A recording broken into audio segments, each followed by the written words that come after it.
Hey everybody, and welcome back to BK's Bullets. Today we're going to be talking about DCeased, Unkillables.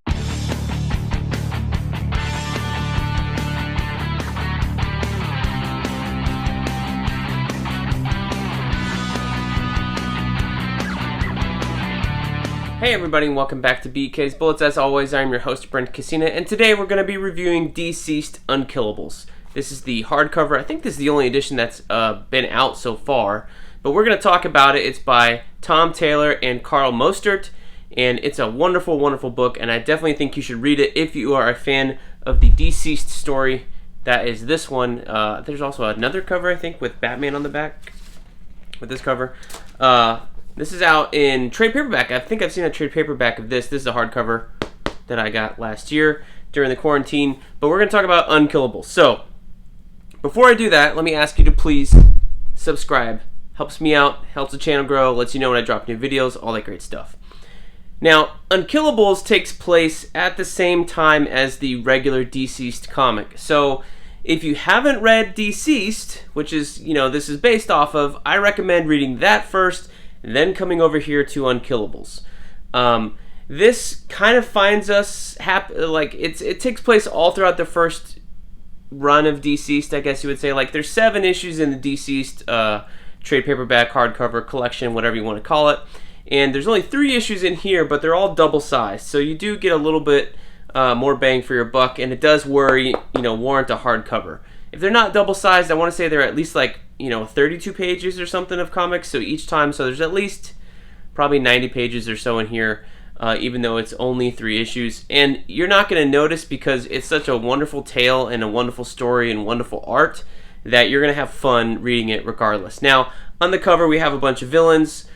They are in the story. I wouldn't call them the main story because the book really focuses on Red Hood and Cassandra Cain, Batgirl, and Ravager, along with Deathstroke. So it's really like you open on Deathstroke, and then you go over to see Jason Todd, Red Hood, doing his stuff and kind of follow them, meeting up with Commissioner Gordon, and then the villains come in.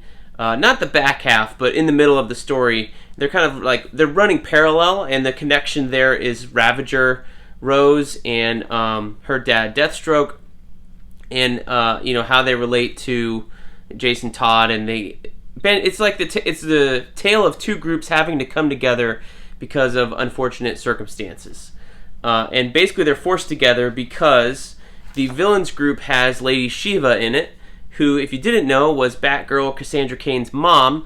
So she goes looking for her daughter, they find each other, and that's what kind of brings these 2 groups together in order to survive.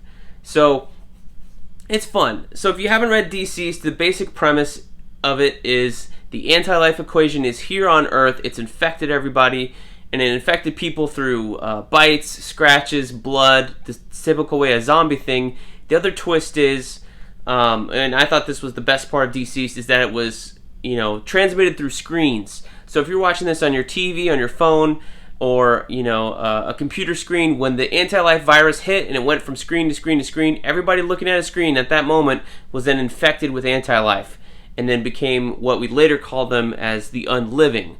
And they're kind of like mindless zombies. They're not quite dead, not quite alive, but they call them the unliving. At this point, everybody is just out to kind of straight up massacre these monsters, and because they're coming after everybody that's not unliving. They can smell them, they can hear them, all that sorts of stuff. And you kind of realize, and I think this is doing a better job than the Marvel Zombies stuff, even though Marvel Zombies is fun. You realize how many threats are in the DC universe as soon as they become infected with the anti-life equation and turn on people. So it's a really, really fun story. I really enjoyed it. The artwork, if you're a fan of Trevor Hairsine on DCeased, this is a complete U-turn from that, although it is very good. I like it. If you're a fan of Chris Burnham on Batman Incorporated, or he's doing currently Die, Die, Die with Robert Kirkman and Image, Karl Mostert reminds me a lot of Chris Burnham, and a little bit Frank Quitely thrown in there. Really quirky, really stylized, detailed. So if you like that kind of artwork, I think this is going to be right up your alley. It's got covers by Howard Porter. Again, there's only 3 issues, but I've done an overview of this book on the channel, and we go through all the alternate covers and stuff that are in the back here that were done by Francesco Mattina, who did all the covers for the main series when it originally came out. So that's cool that he's still involved doing this. But I say read this after DCeased because it fills in that same time, and this doesn't give you all of the what's going on in the DC universe. What is the anti-life equation? How's it affecting people? All the rules and stuff are set up in the main DCeased book, and then they're explained there. They're not really explained very well here. So I wouldn't read this first. I would read DCeased, then come over here to Unkillables. For sure. They should put a volume 2 on here, but that's not what they're doing with the DCeased line anyway. But it's fine. But I really, really had fun with this story. It is cool to see Deathstroke and Lady Shiva, these typical villains, kind of be parents and show love for their children, you know, and go to any lengths to keep them safe, to keep them at bay. There's also funner characters in here. I mean, Deathstroke. What's that guy's name? Deadshot. This is why it's bad that they're in the same book, because they have very similar names. Deadshot is also in this book. He's not really a main character. I think the 2 characters I had the most fun with watching are this guy right here, Solomon Grundy. He's hurting a bad guy down here. I'm not going to spoil. You know, Bane is also in this book. The Creeper is in here, and he's a whole lot of fun. He's, you know, kind of talking like, oh, this is the first time I've gotten vivisected before. This is strange. You know, the Cheetah is also here, and the Cheetah, you know, normally to me is kind of a lame-o villain. I haven't read a bunch of Cheetah stories to say that, oh, she's my favorite Wonder Woman villain or anything like that. But what she does here, because Wonder Woman, spoilers for DCeased, is one of the anti-living, the unliving, the zombie people. Wonder Woman is a fearsome foe in the DC universe at this point because she has been taken over by the anti-life equation. So when the Amazon warrior goddess, who's basically like almost as powerful as Superman, shows up and tries to beat you, Cheetah steps up to the plate to defend her and, you know, defend the kids and stuff that they're involved with. So, yes, I said kids. So basically these 2 groups, Red Hood and the leftovers of the Bat family, Commissioner Gordon, and are also teaming up with these villains in order to defend these school children after they get pushed together. And the basic plot is, you know, these 2 groups get pushed together to save these school kids, protect them because they're worth saving, their innocence. Not everybody is totally a 100% bad guy, you know, right?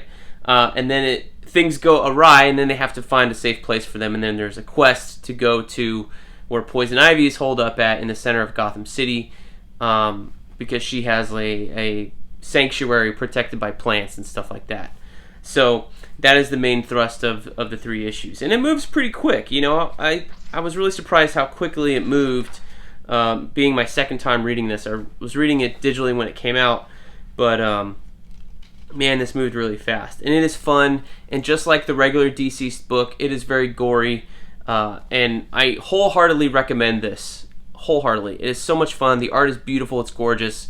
If you liked the DCeased book, I'm pointing at it down below, definitely try Unkillables. You will not regret it. And it also leads into Dead Planet, which will be another review up on the channel very, very soon, if it's not out already. So, thank you guys for watching. Go pick up DCeased Unkillables. Well worth your time. And thank you guys for watching. Let me know what you thought of DCeased down below. And we'll see you guys next time in the Funny Pages.